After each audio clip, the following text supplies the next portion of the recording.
So I know I look nothing like Levana, but I really tried to channel her energy for this look. Are we twins yet? I have no idea why I thought this necklace would be like lunar, except, I mean, there is a little moon on it. I feel like I look like a Disney villain. Today I'm going to be talking about Fairest by Marissa Meyer. It's sort of like a prequel that you definitely want to read after the series. Kind of the backstory of the villain of the Lunar Chronicles, Queen Levana. I don't really want to tell you too much about it before we go into it because if you haven't read the 4 books, then this is not necessarily going to give anything away, but it's just not going to make sense. So if you have not read Fairest, now is the time to exit. Go read it, come back and discuss. It's really, really short. It's only 220 pages and you'll fly through it. Goodbye. So we sort of get an immediate understanding of what Levana's family life is like because her parents have been murdered. Her sister literally doesn't care and is going to become queen. And Levana feels like if it was her who died, her parents wouldn't have cared either. And one of the most important things to Levana is keeping up her glamour at all times because rumor has it that Levana is not at all beautiful. And she was disfigured in some tragic childhood accident, which we get a glimpse of in here. Levana has a crush on Everett Hale, one of the guards of the palace, and during the funeral, when she's having to pretend to be upset and see all these people, Everett Hale comes up with his wife, Solstice. Now, she knew Everett was married, but she didn't know that his wife was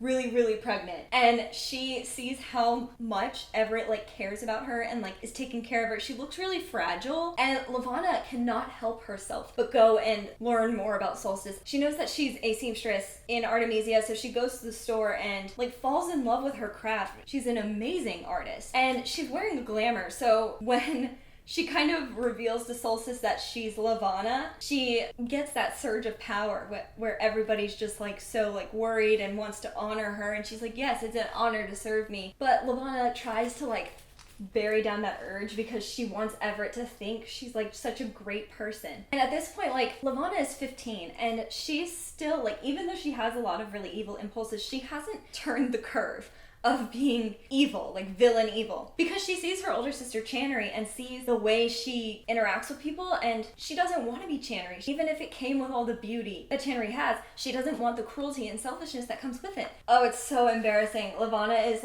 in her room and she uses her glamour to turn herself into Solstice, pregnant and all. And Channery, as a joke, starts to tell Solstice she slept with Everett, and then Levana, as Solstice, bursts out saying, you did not do that. And Channery is immediately it is you. She knows Levana likes him. And Levana runs away, but she runs right to Everett, who's outside because he's on guard duty. And Channery knew he was there. And even though things are awkward for a while, a couple weeks later, it's her 16th birthday, and she gets a gift, and it's from Everett, that little earth necklace. And he signs it your friend and most loyal servant. I have the honor to be your obedient servant, A.him. In this book, we see that Levana, in theory, is actually way more adept at being queen than Channery is. Channery does not care about anything. She chases after boys and likes clothes and does not care about any of her queenly duties. And when the idea of Letimosis is being presented to her, she thinks it's stupid. And Levana's no, this is brilliant. We'll be weakening Earth without them even knowing that we're waging war. Their scientist is well, the way that we can make the antidote that will give Earth once they're really weak, we can get it by using shell blood. And it turns out that it was Channery's idea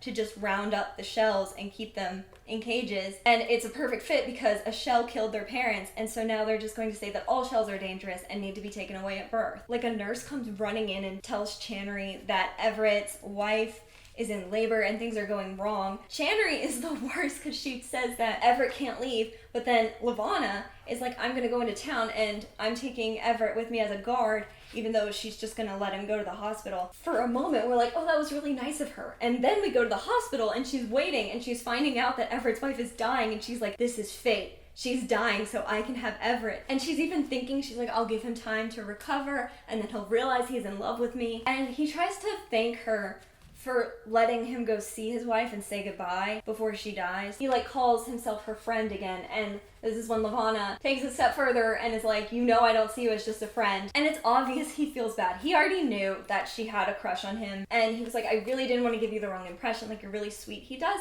think of her as a friend and as someone who needs a friend. And she even comes out saying I love you, don't you see that now your wife is gone, we can be together. Maybe not the best way to put that. And she's telling him you could be a prince, why not marry me? He's like 10 years older than her, and he sees her very much as a child because she's 16. Every time she sees him, she's imagining this fake scenario where like she sees anger in his eyes, but her brain tells her that's passion for her. Then she uses her powers on him, which is kind of the starting point of her really spiraling downwards, because she makes sure that he feels the way she does and like forces him to tell her that he loves her. And it's even worse because her permanent glamour pretty much is Everett's wife. So this entire time he knows it's Levana, but it looks like his wife who he loves so much who just died. Levana even amps up Solstice's features to be like the most beautiful person anybody's ever seen. And Everett even tells her, because Levana's walking and she tells Everett like, why aren't you walking closer? Like, what if something happens? And he's like, the only thing that's gonna hurt you is yourself. But Levana just doesn't see it that way, and she eventually is telling Everett to marry her. He brings up Winter, and she's like, who's Winter? And he's just like, she's my daughter. You claim to love me. She's my daughter. And Levana's like, if you're so desperate to get away from me, why didn't you leave? Like, as a argument for why he's in love with her. And he's like, I tried to leave. Channery wouldn't let him because she thought this whole ordeal was funny and told him that she would send guards after them to kill him in winter. So pretty much seeing no other way out, Everett agrees to marry her. Channery cannot believe that she married a guard. She thinks it's ridiculous and shameful because her plan was to marry Levana off for some political alliance.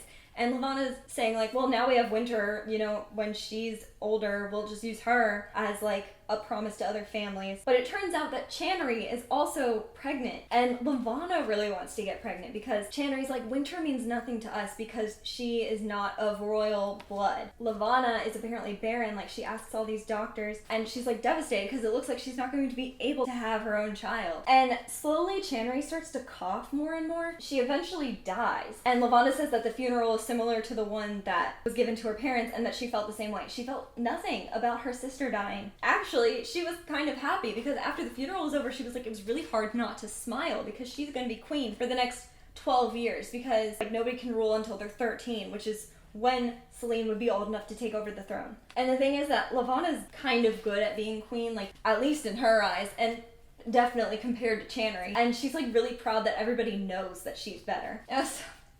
Winter is getting a little bit older, and it's just like so cute. Like Everett and Levana are talking about the fact that Levana never shows up on screen with her, like showing her face, and how that is difficult for the people to trust her. But the entire time, Winter is like slowly bringing over like pairs of shoes to her dad because she's a baby. He's talking to Levana, he's like, they can't love a stranger. Thank you, Winter. It's just so funny.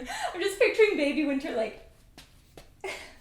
Everett even says like, one of the reasons I can't trust you and like can't feel like you're my wife is because I've literally never seen your face. And during this time, Levana's realizing she doesn't want to give up being queen, so she's going to kill Célène. She decides that she's going to kill Célène the way Channery injured her with flames, but she's going to be merciful and let Célène die instead of live with all these scars. And she keeps thinking that things are fate because the nanny that shows up to take care of Célène while Levana takes Winter to a doctor's appointment she doesn't have any family or like any connections really, and she's like, oh, that's the same as Célène. It was meant to be. It just shows how messed up her thinking is. She uses like her mind control on this woman to be like, you're gonna fall asleep, and so is Célène, and then here's a candle, this whole thing's gonna burn down. It wasn't a great plan because matches are not like allowed on Luna. They're in a biodome. If something catches on fire and pollutes the air, that's horrible for them. Obviously, this is traumatic for Winter when they come back, and Levana like pushes her way through to see Céléne's like charred body. She has a moment of like, this is awful, like she did this horrible, horrible thing, even though she's happy overall that she did it. But clearly, like, people are starting to, you know, connect the dots. Even Everett asks her, like, why did you take Winter to her appointments? Like, you never do that. And it's because rumors are going around that, you know, Levana was the one who did this. And she starts to worry that Célène is still alive. And she asks the doctors and finds out that Célène still had a heartbeat when Levana saw her. So she didn't actually see her dead body, she saw her almost dead body. Finds finds out that the other doctor, Logan Tanner, has disappeared, she realizes that Selene might be alive and decides that she's going to try to ignore this idea and move forward because she set her sight on a new target, Earth, because Luna can only get so big and so strong because the moon has really limited resources compared to Earth, so she decided she needs to take over Earth. Levana and Everett get into a pretty bad fight because Levana's wondering why Everett's still around if he hates her so much. He's like, if I left, you would have ordered my execution. If I rejected you, you would have ordered my execution and told everybody that, you know, I was forcing myself on you or threatened you. Like, he had no way out. He really thought that she was gonna, you know, just fall out of this crush, and asks her, like, are you still waiting for me to fall in love with you, like, 10 years later? And he even tells her, like, the reason he was really her friend and looked after her was because of Solstice. Solstice saw how alone she was and asked her husband to be there for her. And to kind of try to win him over, she actually shows him herself without her glamour. And, I mean, it's shocking. And she's like, if I'd shown you this earlier, would things have been different? Like, maybe would you have respected me? And I think he would have at least respected her more. But, you know, it's too late for that. It's been 10 years. And then we see what caused all these scars was when Levana and Channery were little, and Channery convinced Levana to play with the fire because it was a manipulation, but then the fire was real. At first, Levana accidentally knocked Channery into the fire, and as revenge, Channery held her in the fire. And after showing Everett what she looked like, she kind of had a mental breakdown. She saw herself in the mirror and decided to destroy all mirrors on Luna, and is gonna get glass that has no reflection, and if they can't do it, they better figure out how to do it. And I think it's that shattering that is, like, kind of symbolic for her setting into who she is as a villain. All she had left to do was to figure out how to ally herself with Earth, and that would be to marry the Emperor or the Emperor's son, Kai. The only way she could do that was if she was single again, and she has Everett killed and has a thaumaturge, like, come in the night and kill him. I mean, she's heartbroken. She actually did, in her own twisted way, love him, so she didn't want him dead. She just knew that it was what needed to be done for her overall goals. And there's nothing gonna get in the way of that. And, like, as he's dying, his only request is that she take care of Winter, which I would say she didn't do a very good job at. What did you think of this? Did you think it was a good villain evolution story? I thought it was pretty well done because you do see kind of what she thinks is her doing good. I think that's what makes a really compelling villain, is when they think that they're doing the right thing. Most believable villains are not going to just be evil for the sake of evil, which is why I think this was a good extra bonus material. Please like this video if you liked it, and subscribe if you want to talk about more book stuff. My name's Katelyn, thanks for watching, bye!